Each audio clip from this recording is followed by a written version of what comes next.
الجميع، كيفكم اليوم؟ ان شاء الله تكونوا بخير. اليوم الفيديو راح يكون عن عدة طرق طبيعية للتخلص من الحبوب او العناية بالبشرة بشكل عام. فهذا الفيديو طلبتوه مني كتير، فجبت لكم عدة طرق او عدة وصفات طبيعية.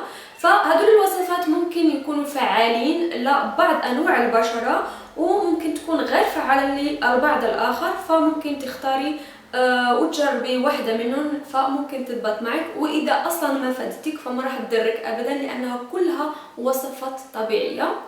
إذا عجبكم الفيديو ما تنسوا نوصلوا ل 30,000 لايك، وما تنسوا سبسكرايب لقناتي عشان يوصلكم كل جديدي. فيلا نشوف الطرق. قبل ما نشوف الخلطات حابة أنصحكم نصيحة كتير مهمة، وإنكم تتجنبوا إزالة الحبوب بالأصابع، لأنه هذا بسبب مشاكل كتيرة للبشرة، وهدول الشوائب الموجودة فوق الحبة ممكن تروح لأماكن تانية ببشرتكم.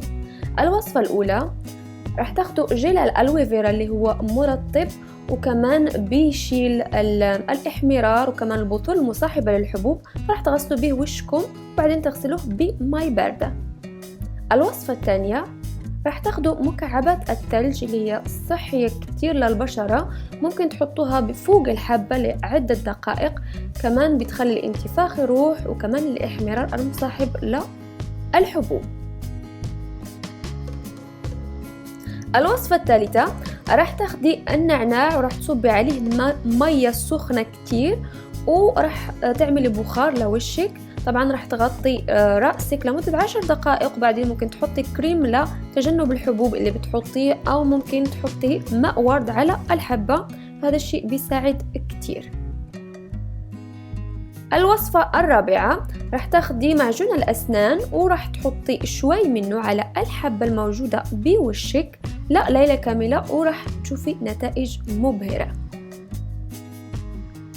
الوصفة الخامسة راح تاخدي الطماطم راح تاخدي قشرة الطماطم، وفهو منظف كتير صحي للوش، ممكن تحطيه فوق الحبة، كمان ممكن تستعمليه مرتين في اليوم. الوصفة السادسة، مين فيكم فاكر هاللعبة؟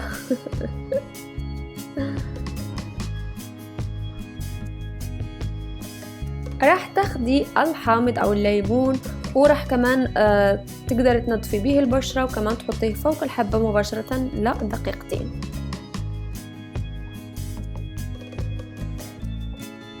الوصفة السابعة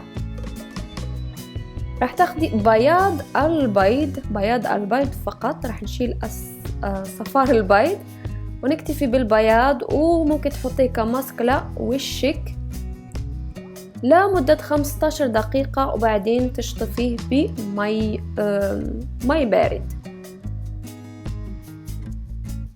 الخلطة الثامنة أو الوصفة الثامنة، الثوم.